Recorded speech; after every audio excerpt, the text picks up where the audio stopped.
නමෝ තස්ස භගවතෝ අරහතෝ සම්මා සම්බුද්දස්ස නමෝ තස්ස භගවතෝ අරහතෝ සම්මා සම්බුද්දස්ස නමෝ තස්ස භගවතෝ අරහතෝ සම්මා සම්බුද්දස්ස ඒ භාග්‍යවත්තු අරහතු සම්මා සම්බුදුරජාණන් වහන්සේට මම නමස්කාර කරමි මාගේ නමස්කාරය වේවා.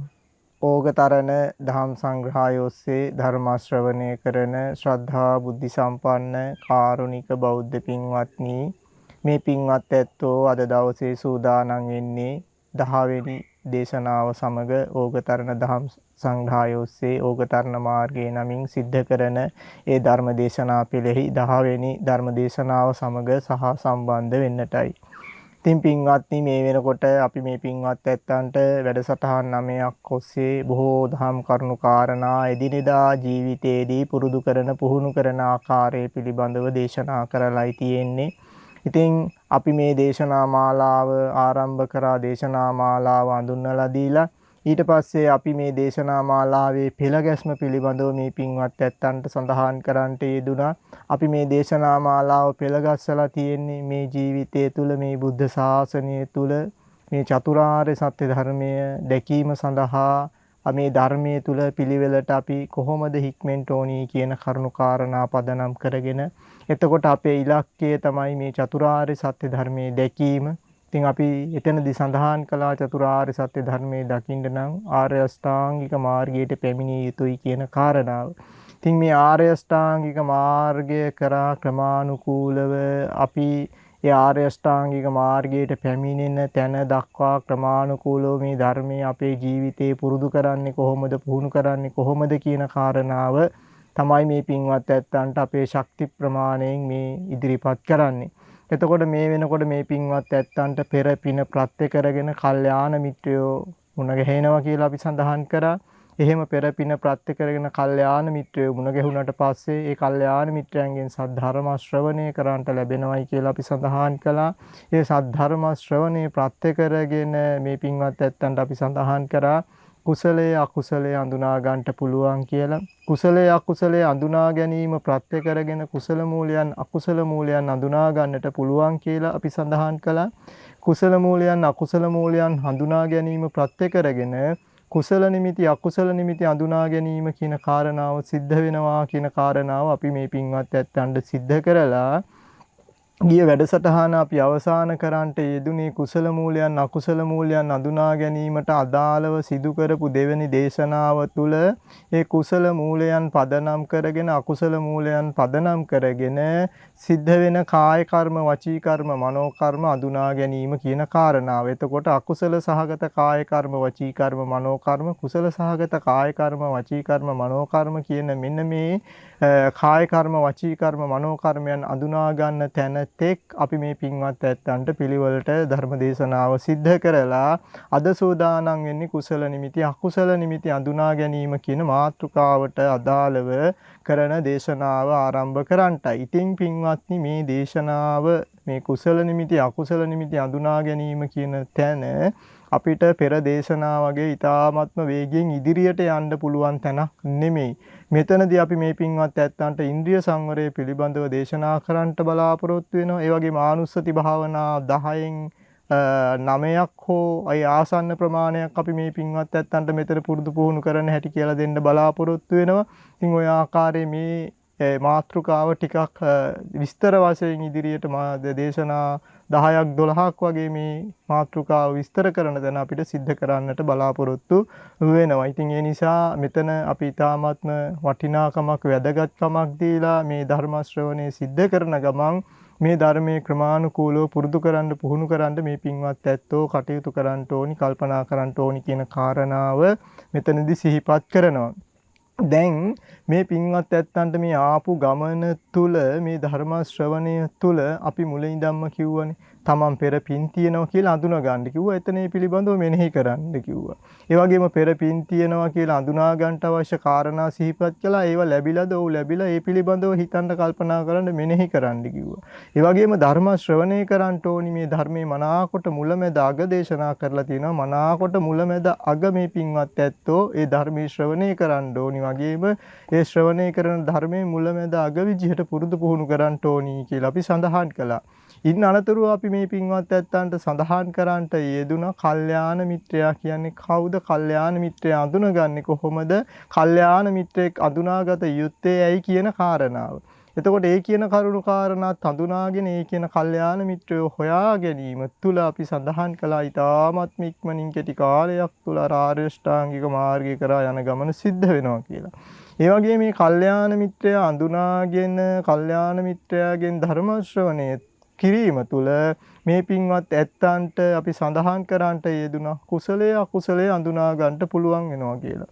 ඉතින් මෙන්න මේ ආකාරයෙන් මේ බුද්ධ ශාසනය තුළ ධර්ම අවබෝධය කරපු කෙනෙක්ගේ ජීවිතය පිළිබඳව ධර්ම අවබෝධය කරන කෙනෙකුගේ ජීවිතය පිළිබඳව ඒ වගේම බුද්ධ ශාසනය තුළ බුද්ධං සරණං ගච්ඡාමි ධම්මං සරණං ගච්ඡාමි සංඝං සරණං ගච්ඡාමි කියලා මේ තුනුරුවන් සරණ ගිය භික්ෂු භික්ෂුණී උපාසක උපාසිකාවෝ කියන මේ සිව්වනක් පිරිස තුල මෙන්න මේ වගේ ධර්මය තුල ධර්මය අඳුනාගෙන ධර්මයට අනුරූපීව හැසිරෙන කටයුතු කරන ස්වභාවයක් අපි අපේ ජීවිතේ හඳුනා ගන්නට ඕනි පින්වතුනි.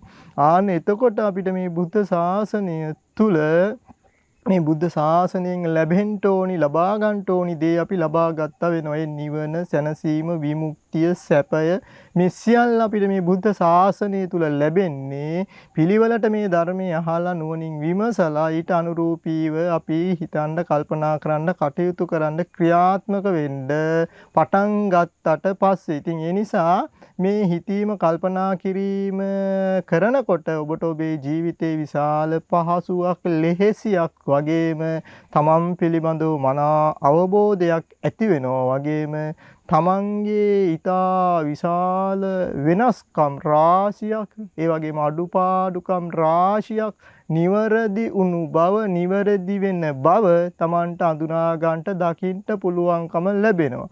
ඒ වගේම තමන් තුළ වැරදි අඩුපාඩු තියෙනවා කියලා දකිනවා වැරදි අඩුපාඩු නිවැරදි වෙනවා කියලා දකිනවා තවදුරටත් මේ වැරදි අඩුපාඩු ටික හදාගෙන නිවැරදි කරගෙන ඉස්සරහා කොහොමද කටයුතු කරන්න ඕනි කියන වග මේ පින්වත් ඇත්තන්ට තේරුම් යන්න පටන් ගන්නවා. ඉතින් ඒක මේ ධර්මයේ තුල ලැබෙන ධර්මයේ කැඩපතක් කරගෙන ජීවත් වීම ආන්නේ උපමාවට මේ පින්වත් ඇත්තෝ ගලපාගෙන එතකොට ඒ පිළිබඳව හිතලා කල්පනා කරලා කටයුතු කරන්නට ඕනි.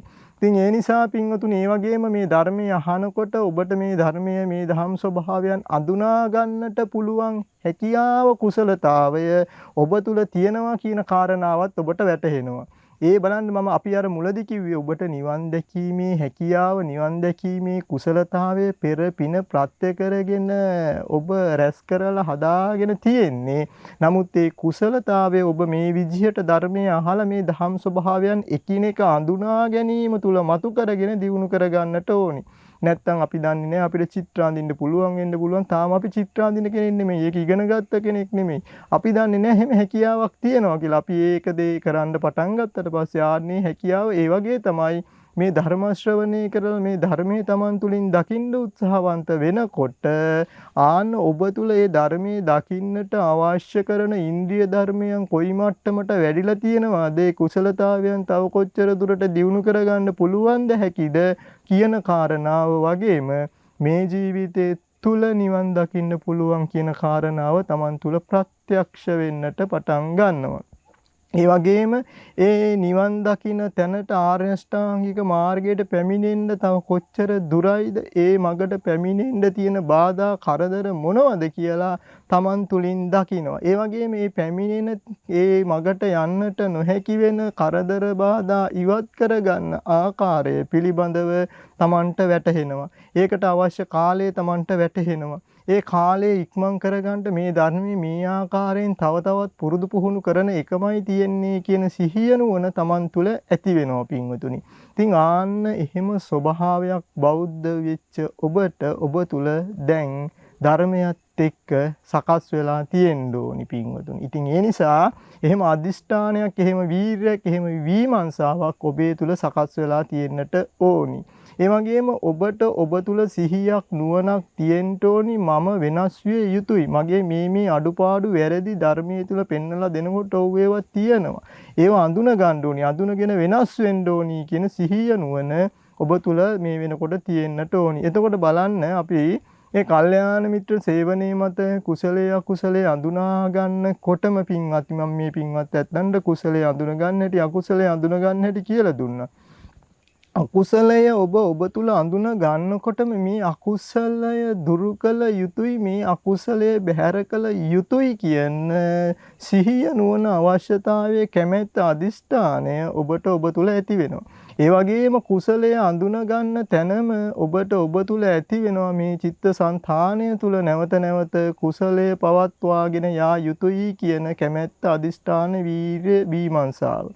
ඉතින් ඒ නිසා පින්වතුනි මේවා අඳුනා ගැනීම තුල නැවත නැවත මේ ධර්මයෙන් ඈත් වෙන්න නෙමෙයි මේ ධර්මය තුල විහරණය කළ යුතුයි කියන උවමනාව කැමැත්ත තමයි ඔබ තුල ඇති වෙන්නේ. ඒකට හේතුව තමයි මේ ධර්මයේ පුදුමාකාර සාන්තයි ප්‍රණීතයි පින්වතුනි. ධර්මයේ තුල වාසය කිරීම සාන්තයි ප්‍රණීතයි සැපසහගතයි පින්වතුනි.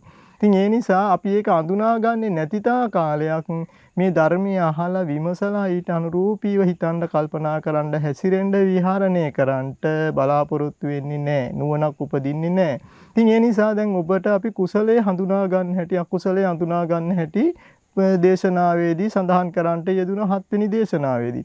එතකොට ඔබ ඒ විදිහට කුසලයේ අඳුනගත්තා නම් අකුසලයේ අඳුනගත්තා නම් නැවත නැවත මම මේ කුසලයේ අඳුනාගත යුතුයි අකුසලයේ අඳුනාගත යුතුයි කියන ඒ විදිහට කුසලයේ අඳුනා ගැනීමට අකුසලයේ අඳුනා ගැනීමට හිත නැඹුරු කිරීම ඔබ නිරන්තරයෙන්ම කරන කෙනෙක් වෙනවා. ඔබට එහෙම කුසලයේ අකුසලයේ අඳුන ගන්න හිත නැඹුරු කරපු නිසාම අපි අර පෙර සඳහන් කරපු ආකාරයට මේ ධර්මයේ තියෙන ඕපනායික ගුණය ඊළඟ දහම් ස්වභාවයේ වැටහෙන්න පටන් ගන්නවා. එහෙම ඔබ අකුසලයේ අඳුනා ගැනීම තුලම ඔබට අකුසල මූලයන් දකින්නට ලැබෙනවා. එහෙම ඔබ කුසලයේ අඳුනා ගැනීම තුලම කුසල මූලයන් දකින්නට ලැබෙනවා. ආන්න ඔබ මෙච්චර තාකාලයක් කුසලයේ අකුසලයේ අඳුන ගන්න තැනට ඇවිදින් ඒ කුසලයේ අකුසලයේ අඳුනගත්තට එහෙම ඊළඟට ඒ කුසල මූලයන් අකුසල මූලයන් දකින්නට පුළුවන් කමක් තිබ්බේ නෑ. දැන් ඔබට ඒ කුසලයේ අකුසලයේ අඳුනාගෙන ඒ කුසලයේ අකුසලයේ නැවත නැවත දකින්නට හිත නැඹුරු කිරීම මුල් කරගෙන ඉපදිච්ච සතියත් එක්ක සමාධියත් එක්ක හිතේ නුවණත් එක්ක එතනින් ඉදිරියට පියවරක් තබමින් අර කුසල මූලයන් අකුසල මූලයන් අඳුනා ගැනීමේ දක්ෂතාවය හැකියාව කුසලතාවය ඔබ තුල ඇති වෙනවා. දැන් බලන්න පියවරෙන් පියවරට දවසින් දවස මොහොතෙන් මොහොත විනාඩියෙන් විනාඩිය පැයෙන් පැය පින්වතුනි සතියෙන් සතිය මාසෙන් මාසෙ අවුරුද්දෙන් අවුරුද්ද ඔබ තුල ඔය ඇති වෙච්ච කුසලතාවයේ දියුණු වෙමින් මේ ධර්මය තුල ඔබ විහරණය කරමින් ඉදිරියට ආන ඔබ ගමන් කරන කෙනෙක් වෙනවා. ඉතින් පින්වතුනි මේ කුසලය අකුසලය අඳුනගත්ත තැන අපිට පීඩා කරපු දුක් පිනිස පැවතුණු ඒ අකුසලයේ අපේ චිත්තසංතාණයෙන් බැහැර වෙනවා. ආන්න පින්වතුනි ඊළඟට ඔබ ඒ අකුසල මූලයන් කුසල මූලයන් අඳුනා ගැනීම තුළ අපිට මෙච්චර කාලයක් පීඩාවක්ව තිබ්බේ අකුසල මූලයන් අපේ චිත්තසංතාණයෙන් බැහැර වෙන්නට පටන් ගන්නවා. ඒ වගේම ඔබ අකුසල සහගත කාය කර්ම වචී කර්ම මනෝ කර්ම අඳුනා ගැනීම තුළ ඒ අකුසල සහගත කාය කර්ම වචී කර්ම මනෝ කර්ම ටික සංසිඳිලා යනවා. ඒ වගේම කුසල සහගත කාය කර්ම වචී කර්ම මනෝ කර්ම අඳුනා ගැනීම තුළ ඒ කුසල සහගත කාය කර්ම වචී කර්ම මනෝ කර්ම දිගින් දිගටම පවත්වාගෙන යන්නට ඔබට හැකියාව ලැබෙනවා. ඉතින් එතකොට මේ ධර්මය තුල පුදුමාකාර විදිහට ඔබේ හිත දමනය වෙනවා. කය දමනය වෙනවා. වචනය දමනය වෙනවා. එහෙම නැත්නම් හිත සංවර වෙනවා. කය සංවර වෙනවා. වචනය සංවර වෙනවා. ටිකෙන් ටික පහනක් වගේ මලක් වගේ ජීවිතයක් ඔන්න ඔබට ඔබ තුල දැක ගන්නට පුළුවන්. සංසිඳිච්ච කෙනෙක්, නිවිච්ච කෙනෙක්, සාන්ත කෙනෙක් කියලා ආන්න ඔබ සමාජයයි දකිනවා. සමාජයට කලින් ඒ ස්වභාවය ඔබ දකිනවා. ඔබ තුළම මගේ හිතේ යම් සාන්ත භාවයක්, වචනේ යම් සාන්ත භාවයක්, ඒ වගේම කාය කර්ම වල යම් සාන්ත භාවයක් තියෙනවා කියලා. ඒ තියෙන සාන්ත භාවය මුල් කරගෙන ආන්න ඔබට සැප වේදනාවක් ඔබේ හිතෙත් කයෙත් හටගන්න පටන් ගන්නවා. ඒ වගේම පින්වතුනි ඒ තිබ්බ අර අසාන්ත බව දුරු වෙලා ඒ තුල තිබ්බ පීඩාවත් ඔබට කායික මානසික වන්න බැහැර වෙන්නට පටන් ගන්නවා. ඉතින් ඒ නිසා මේ ධර්මය අහන අය බොහෝම පහසුවෙන් පහසු විහරණයක් තුල ජීවත් වෙන කෙනෙක්. බොහෝ දුක්ඛම් කටළු කරදර බාධා ඒ අයගේ ජීවිතේ එළඹෙනවා. එළඹුණාට ඒවා තුල කම්පා වෙන්නේ නැහැ, ශෝක කරන්නේ නැහැ. එළඹෙන්න තියෙන කරදර බාධා පිළිබඳව බය තැති ගැනීම නැහැ. ඇයි? දැන් ඔහු තුල මනා ලෙස වැඩිච්ච හිතේ සති සමාධි ප්‍රඥා සිහියක් තියෙනවා, නුවණක් තියෙනවා. ඒ සිහිය නුවණ පාවිච්චි කරලා එළඹිලා තියෙන කරදර බාධා, එළඹෙන්න තියෙන කරදර බාධා ඔහුට ජය ගන්නට පුළුවන් හැකියාවක්, කුසලතාවයක් මේ ධර්මයේ ඔස්සේ හැදෙනවා. එහෙම නැත්නම් පින්වතුනි අපිට ප්‍රශ්නයක් ආපු තැන අපි අපේ ජීවිතේ හැමදාම කඩා වැටුණා, ඇඬුවා, වැළපුණා, ශෝක කළා විතරයි.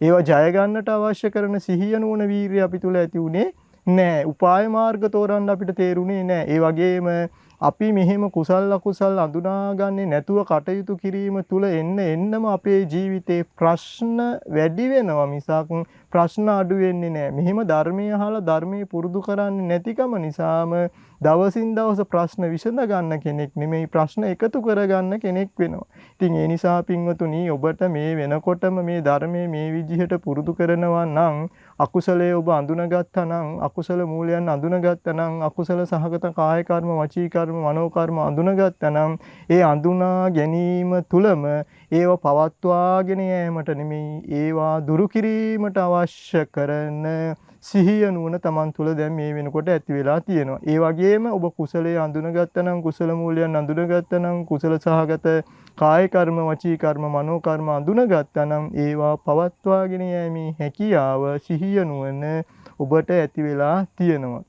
ඉතින් ඒ නිසා පින්වතුනි දැන් බලන්න මේ නිවන් දකින්න යන කෙනෙකුගේ මානසික ස්වභාවය, නිවන් දකින්න යන කෙනෙකුගේ කායික ස්වභාවය, නිවන් දකින්න යන කෙනෙකුගේ වචනවල ස්වභාවය පින්වතුනි. ඉතින් ඒ නිසා අර ගොරෝසු අකුසල සහගත ස්වභාවයන් අයින් වෙලා බොහෝම ප්‍රණීත සියුම් කුසල සහගත ස්වභාවයන් ඔහුගේ ජීවිතේ කායිකව මානසිකව මේ විදිහට වැඩෙන්න ගන්නවා. ඉතින් ඒ නිසා පින්වතුනි මෙන්න මෙහිම පිරිසක් තමයි අපි මේ ධර්ම ශ්‍රවණය කරන පින්වත් ඇත්තන්ගෙන් දකින්න බලාපොරොත්තු වෙන්නේ. ඒ වෙන මොකවාත්ම නිසා නෙමෙයි, මේ ධර්මයේ තුල මේ විදිහට ජීවත් වෙමින් බුදුරජාණන් වහන්සේ මඟ පෙන්වුවේ මෙන්න මේ විදිහට ජීවත් වෙන්න කියන එකයි. ඉතින් මේ විදිහට යම් කිසි කෙනෙක් මේ ධර්මයේ පුරුදු කරන්නේ නැතුව ධර්මයට පිටුපාල ජීවත් වෙනවා කියන්නේ අපි දකිනවා ඔහු මෙලවත් පරාදයි, පරලොවත් පරාදයි. ඉතින් ඒ නිසා අපි දකින්න කැමති නෑ මෙලොව පරාද වෙන, දුකට, පීඩාවට, වෙහෙසටපත් වෙන කෙනෙක්.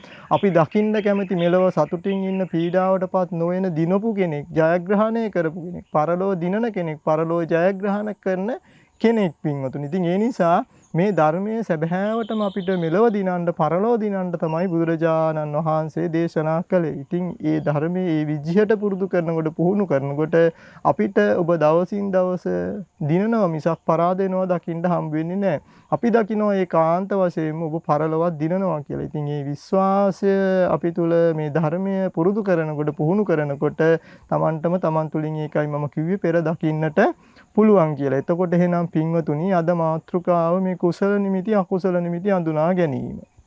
එතකොට ඔබ දැන් අකුසලය අඳුනාගෙන මේ අකුසලයයි කියලා මෙනෙහි කරන්න කිව්වා. මෙනෙහි කරලා හිත යොමු කරන්න කිව්වා. ඒ වගේම සිහිය පිහිටවන්න කිව්වා. ඊට පස්සේ අකුසල මූලයන් අඳුනගෙන මේ අකුසල මූලයන් හැටියට මේ ලෝභයයි, මේ දේශයයි, මේ මෝහයයි කියලා අඳුනගෙන හිත යොමු කරලා සිහිය පිහිටන්න කිව්වා. ඒ වගේම මෙහෙම අඳුනාගෙන සිහිය පිහිටන්නේ නැති හැම අවස්ථාවක මේ අකුසලයේ මුල් වෙලා සිද්ධ වෙන කාය කර්මය, මේ අකුසල සහගත කාය කර්මයයි කියලා අඳුන ගන්න කිව්වා. අඳුනගෙන හිත යොමු කරලා සිහිය පිහිටන්න කිව්වා.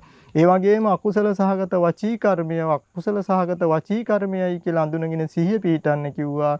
ඒ වගේම අකුසල සහගත මනෝ කර්මයන්, අකුසල සහගත මනෝ කර්මයන් හැටියට මෙනෙහි කරලා සිහිය පිහිටන්නට කිව්වා. පින්වත්නි, ඔහොම මෙනෙහි කරනකොටම ඔබට දැන් අකුසලය ඒ මෙනෙහි කර කර සිහිය පිහිනකොට අකුසලයේ ක්‍රමානුකූලව සංසිඳිලා යනවා දකින්නට පුළුවන් පින්වතුනි. මේක ඔබ තුල දැන් ඇති වෙලා තියෙන සිහියක් නුවණක්. මේ අකුසලයේ සංසිඳන ආකාරය ඔබට දකින්න පුළුවන්. ඒ විතරක් නෙමෙයි අකුසලය මේ විදිහට හිත යොමු කරලා සිහිය පිහිටන්නේ නැතිව කටයුතු කිරීම තුළ වැඩෙන ආකාරයක් දකින්න පුළුවන්. ඔබටම ඔබ තුළ අකුසලයේ සංසිඳන ආකාරයත් අකුසලයේ වැඩෙන ආකාරයත් අඳුනා ගන්නට මේ වෙනකොට පුළුවන්කම තියෙනවා. ඒ වගේම ඉදිරියට තවත් කටයුතු කරනකොට ඔබේ හිතේ ඇතිවෙච්ච ලෝභය, දේශය, මෝහය සංසිඳන ආකාරයත් ඔබට අඳුනා ගන්නට පුළුවන් වෙනවා. ලෝභ, දේශ, මෝහ වැඩෙන ආකාරයත් ඔබට අඳුනා ගන්න පුළුවන්කම ලැබෙනවා. ඒ වගේම තමයි පින්වතුනි එහෙම අඳුනාගන්නේ නැති තාකාලයක් අකුසල සහගත කාය කර්ම, වචී කර්ම, මනෝ කර්ම ඔබේ ජීවිතේ දින දින පුරුදු වෙනවා මිසක් ඒව දුරු වෙන්නේ නැහැ. ඒ වගේම අඳුනගන්න අකුසල සහගත කාය කර්ම, වචී කර්ම, මනෝ කර්ම ටිකෙන් ටික සංසිඳිලා යන ආකාරය ඔබට අඳුනගන්න පුළුවන්. එතකොට ගින්නක් පැතිරෙන ආකාරයත් ගින්නත් නිවෙන ආකාරයත් වගේ ආන්නේ උපමාවට සමාන කරලා මේ කුසල ඒ වගේම මේ අකුසල මූලයන් අකුසල සහගත කාය කර්ම, වචී කර්ම, මනෝ කර්ම වැඩෙන ආකාරය සංසිඳෙන ආකාරය මේ පින්වත් ඇත්තන්ට මේ වෙනකොට දැක ගන්න අඳුන ගන්න පුළුවන්කම තියෙනවා. ඉතින් එතකොට ඔන්න ඔය විදිහට මේ අකුසල මූලයන් අකුසල සහගත කාය කර්ම, වචී කර්ම, මනෝ කර්ම සංසිඳී යන්න පින්වතුනි ඊළඟට ඔබට ඔබේ චිත්තසංතානය තුල මේ අකුසලයට ප්‍රත්‍ය වෙච්ච අකුසල මූලයන්ට ප්‍රත්‍ය වෙච්ච අකුසල සහගත කාය කර්ම, වචී කර්ම, මනෝ කර්මයන්ට ප්‍රත්‍ය වෙච්ච අකුසල නිමිත්ත අඳුනා ගන්නට පුළුවන් වෙනවා පින්වතුනි. එතකොට ඒ පිළිබඳව පින්වතුනි ඊළඟට මේ අදාළ අකුසල නිමිත්ත දැන් එතකොට ඔබට අර අකුසල මූලයන් අකුසල සහගත කාය කර්මයන් අඳුනාගෙන සිහිය පිරනකොට ඒ ටික සංසිඳී දැන් ප්‍රකටව වැටහෙන්න ගන්නවා. ඒ අකුසලයට මුල් වෙච්ච අකුසලයට ප්‍රත්‍ය වෙච්ච අකුසල මූලයට මුල් වෙච්ච අකුසල මූලයට ප්‍රත්‍ය වෙච්ච අකුසල සහගත කාය කර්මයට, වචී කර්මයට, මනෝ කර්මයට මුල් වෙච්ච ප්‍රත්‍ය වෙච්ච අකුසල නිමිත්ත පින්වතුනි. ආන්න දැන් ඔබ මේ අවස්ථාවේදී මෙන්න මේ අකුසල නිමිත්ත හැටියට හඳුනාගෙන ඒ අදාළ අකුසල නිමිත්තට ඔබ හිත යොමු කරලා සිහිය පිහිටවන්නට ඕනි. මේ අකුසල නිමිත්ත හැටියට මෙනෙහි කරමින්. දැන් ඊළඟට පින්වතුනි ඔබ කුසලයේ අඳුනගත්ත කුසල මූලයන් අඳුනගත්ත ඒ වගේම ඒ කුසල සහගත කාය කර්ම, වචී කර්ම, මනෝ කර්ම අඳුනාගෙන කටයුතු කරන්න ඒ තුල වැඩෙන සිහියට නුවණට ඒකට මුල් වෙන කුසල නිමිත්ත ඔය ආකාරයෙන් අඳුනා ගන්නට පුළුවන්. ඒ කුසල නිමිත්ත හැටියට දැකලා ඒ කුසල නිමිත්තට හිත යොමු කරලා සිහිය පිහිටවනවා. ඒ කුසල නිමිත්ත මෙනෙහි කරමින්.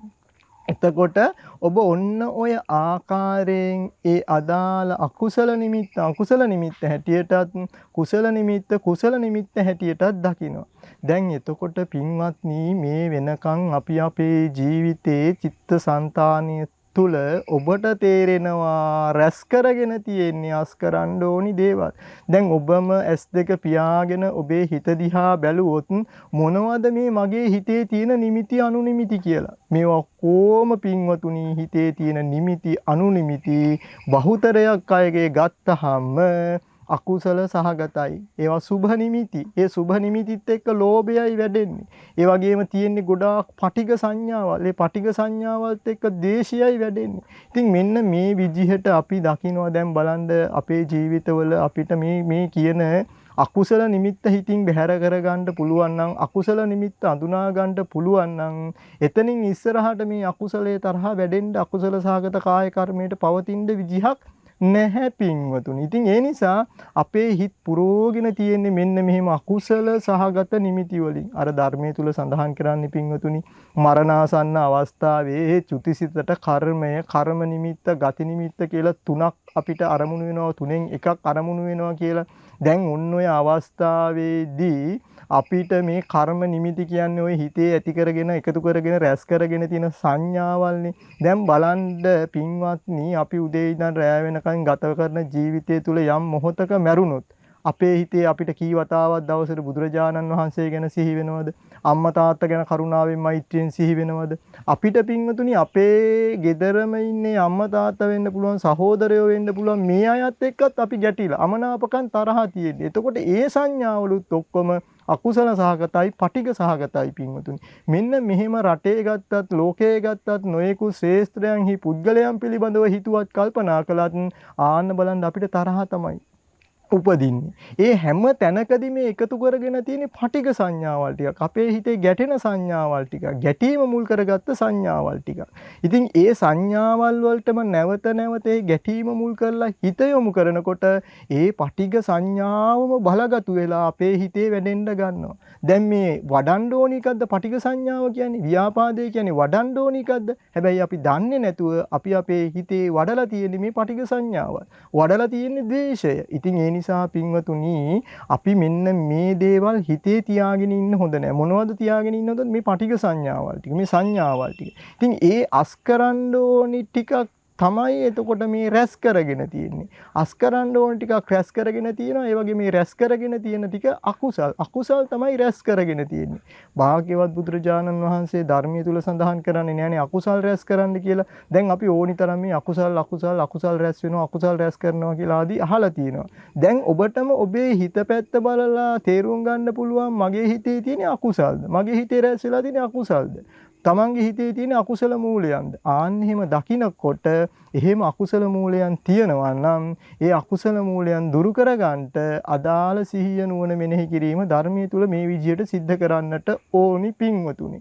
ඉතින් ඒ නිසා අපි ඉන්ද්‍රිය සංවර ආදී ඉදිරියේදී කියලා දෙනවා මේ නිමිති අනුනිමිති කොහොමද එන්නේ, මේවෙන් කොහොමද වැළකෙන්නේ, මේ කොහොමද අපි කටයුතු කරන්න ඕනි කියලා. ඉතින් ඒ නිසා මේ ධර්මයේ තුල අපි පරිස්සම් නැත්තම් පින්වතුනි අපි මෙනෙහි කරන මොහොතක් අපේ හිතේ උපදින චේතනාවක් පාසාම අපි හිතන්නේ කල්පනා කරන්නේ මෙනෙහි කරන්නේ චිත්තසංතානයේ දවන තවන පීඩාවටපත් වෙන, ඒ වගේම අපිට තරහා යන, ඒ වගේම අපේ හිතේ ලෝභය වැඩෙන දේවල්. ඉතින් ඒ නිසා මෙන්න මේවා අඳුනගෙන මේ විදිහට අකුසල නිමිති ලකුණු කරගන්න ඕනි. ඒ වගේම පින්වතුනි එතනින් ඉස්සරහට කුසල නිමිති. මේ කුසල නිමිති දැන් මම කියවනේ ඔබට දවසට කී වතාවක් දීපු දානයක් පිළිබඳව සිහිපත් වෙනවද? රැකපු සීලයක් පිළිබඳව සිහිපත් වෙනවද? කුසල සහගත, කරුණා සහගත, මෛත්‍රී සහගත සංඥාවල් කොච්චර ඔබේ හිතේ තියෙනවද? මේ දේවල් හිතේ නෑ. හිත එහෙනම් කුසලයට නැඹුරු වෙන්න විදිහක් නෑ. හිතේ කුසලයක් වැඩෙන්න විදිහක් නෑ. එහෙනම් ඔබ කුසල සහගත සංඥාවල් රැස් කරන්න ඕනි. කුසල සහගත අරමුණු වලට හිත යොමු කර ඒ කුසල සහගත නිමිති අනුනිමිතිම නැවත නැවත රැස් කරන්න ඕනි. එතකොට මේ අකුසල නිමිති දුරු කරන්නට පුළුවන් කුසල නිමිති ප්‍රත්‍ය කරගෙනයි. ලෝභය දුරු කරන්න පුළුවන් අලෝභය උපදවාගෙනයි. ද්වේෂය දුරු කරන්න පුළුවන් අද්වේෂය උදව් කරගෙනයි. ඒ වගේම මෝහය දුරු කරන්න පුළුවන් අමෝහය ප්‍රත්‍ය කරගෙනයි. ඉතින් ඒ නිසා ඔබ දැන් දන් දෙන තැන්වලදී හොඳට ඒ අදාළ කාය කර්මයට ඒ අරමුණට හිත යොමු කරලා ඒ තැන්වලදී ඒ නිමිති අනුනිමිති ආය ගන්න ඕනේ. දැන් බෝමලුවට යනවා, බෝධින් වහන්සේ ගාවට යනවා, ඊට පස්සේ චෛත්‍ය රාජන් වහන්සේ ගාවට යනවා, මහා සෑ වන්දනා මහා පින්කම් වලට යනවා. දැන් ඒ අදාළ සංඥාවල් කොච්චරනම් ඔබට ඔබේ හිතේ චිත්තසංතානය තුල ආය සිහි කරන්න උපදවා ගන්න පුළුවන්ද කියලා බලන්න ඕනේ. ඒ සංඥාවල් උපදවාගෙන මෙනෙහි කරනකොට කොච්චරනම් හිත නිදහස් වෙනවද? කොච්චරනම් හිතේ කුසලයක් පහසුවක් ඇති වෙනවද? හිත පිරිසිදු වෙනවද? හිත සංවර වෙනවද? හිත දමනය වෙනවද කියලා අඳුන ගන්න ඕනේ. අන්න එහෙම ඔබ ඔබේ ජීවිතයේ හිතේ සංවරය, පිරිසිදු භාවය රැක ගන්න අරමුණු අඳුනගෙන ඒ නිමිති අනුනිමිති නැවත හිත තුල වැඩෙන්නට ඔබ කටයුතු කරන්නට ඕනි පින්වතුනි. ඉතින් ඒ නිසා බලන්න අපි මේ ධර්මයේ දන්නේ නැති නිසා මේ ධර්මයේ දැන ගැනීම තුල ධර්මයේ දන්නේ නැති කම නිසා අපි අතින් කොච්චරනම් වැරදි අඩුපාඩු සිද්ධ වෙනවද? ඒතකොට ධර්මයේ දන්න කෙනා එහෙනම් පින්වතුනි මෙන්න මේ විදිහට එයාගේ චිත්තසංතානෙ පිරිසිදු කරගෙන ඉන්න කෙනෙක්. දැන් එතකොට පුජ්‍යලයක් දැක්කහම අපිට ඒ පුජ්‍යලයාගේ හිතත් කියව ගන්න පුළුවන් වෙනවා.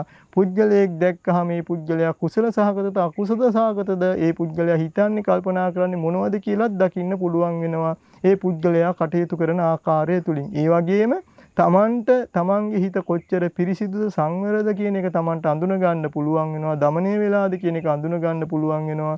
තමන් තුළ කොච්චරනම් ලොකු හැකියාවක් කුසලතාවයක් මේ බුද්ධ ශාසනය තුළ මේ වෙනකොට දියුණු කරගෙන පුරුදු කරගෙන තියෙනවද කියන එක අඳුනගන්න පුළුවන්කමක් මේ විදිහට ලැබෙනවා. ඒ නිසා පින්වතුනි ඔබ හොඳට මේ කුසල නිමිති අඳුනා ගැනීම අකුසල නිමිති අඳුනා ගැනීම කියන කාරණාව තේරුම් ගන්න ඕනි. අකුසල නිමිති රැස් කරන්න හොඳ නැහැ. අකුසල මුල් වැඩෙන්න දෙන්න හොඳ නැහැ. අකුසල සහගත කාය කර්ම, වචී කර්ම, මනෝ කර්ම වැඩෙන්න දෙන්න හොඳ නැහැ. කුසල සහගත සංඥාවල් ඔබ රැස් කරන්න ඕනි. ඒ වගේම කුසල මූලයන් අලෝභ, අදේශ, අමෝහ වඩන්නට ඕනි. කුසල සහගත කාය කර්ම, වචී කර්ම, මනෝ කර්ම දියුණු කරන්නට ඕනි. මෙන්න මේ පරිවර්තනය ඔබ මේ වෙනකොට ඔබ ඔබේ ජීවිතේ ඇති කරගන්නට කියන කාරණාව මේ දේශනාව තුළ අපි සඳහන් කරන්නට බලාපොරොත්තු වෙනවා. ඉතින් මේ විදිහට ඔබ අකුසලයට බලපාන, අකුසලයට ප්‍රත්‍ය වෙන, අකුසල සහගත කාය කර්ම, වචී කර්ම, මනෝ කර්මයට ප්‍රත්‍ය වෙන ඒ අකුසල සහගත සංඥාව හඳුනා ගන්නට දක්ෂ වෙන්න, අඳුනාගෙන ඒ අකුසල සහගත සංඥාව, අකුසල සහගත නිමිත්ත ඒ විදිහටම මෙනෙහි කරමින්, හිත යොමු කරමින් සිහිය පිහිටවන්නට. ඒ වගේම ඔබ කුසලයට මුල් වෙන, කුසල මූලයන්ට, කුසල සහගත කාය කර්ම, වචී කර්ම, මනෝ කර්මයන්ට මුල් වෙන කුසල නිමිති අඳුනගන්න, අඳුනගෙන ඒ කුසල නිමිති වලට ආය හිත යොමු කරමින් ඒ කුසල සහගත සංඥාවන්ම නැවත නැවත පුරුදු කරමින්, පුහුණු කරමින්, සිහිය පිහිටවමින් පවත්වාගෙන යන්න කියලා මේ දේශනාව තුළ අපි මේ පින්වත් ඇත්තන්ට අනුශාසනා කරනවා. ඉතින් ඊළඟ දේශනාව තුළ අපි මේකටම අදාළව බුද්ධානුස්සති භාවනාව පිළිබඳව, ආනුස්සති භාවනාවක් පිළිබඳව දේශනා කරන්නට බලාපොරොත්තු වෙනවා. ඉතින් මේ දේශනාවට අදාළ මේ බුද්ධානුස්සති ආදී ආනුස්සති භාවනාවන්ට අදාළ ඒ ආනුස්සති භාවනාන් පුරුදු කරගෙන යාමට අදාළව ඔබ ඒවට හිත යොමු කරලා ඒ අරමුණු අඳුනා ගැනීමට අදාළව අවශ්‍ය කරන මානසික පසුබිම මනස මෙන්න මේ විදිහට කුසලයේ තුල පුරුදු කරගෙන, පුහුණු කරගෙන, ඇති කරගෙන ඉදිරියට කටයුතු කරන්නට කියලා අවවාදයේ අනුශාසනාව දෙමින් ඊට අවශ්‍ය කරන ශක්තිය, ධෛර්ය, වාසනාව, ඉදමක අවස්ථාව මේ ධර්ම ශ්‍රවණය කළ පිණින් මේ පින්වත් හැම දිනාටම ලැබේවා කියලා ප්‍රාර්ථනා කරනවා. මේ ධර්ම ශ්‍රවණය කළ පිණත් මේ පින්වත් හැම දිනාටම උතුම් චතුරාර්ය සත්‍ය ධර්මය අවබෝධ කරගෙන අමා මහ නිවන් සුවයෙන් සැනසීම පිණිසම හේතු වේවා, වාසනාව වේවා කියලා ප්‍රාර්ථනා කරනවා. පින්වත් හැම දිනාටම තෙරුවන් සරණයි.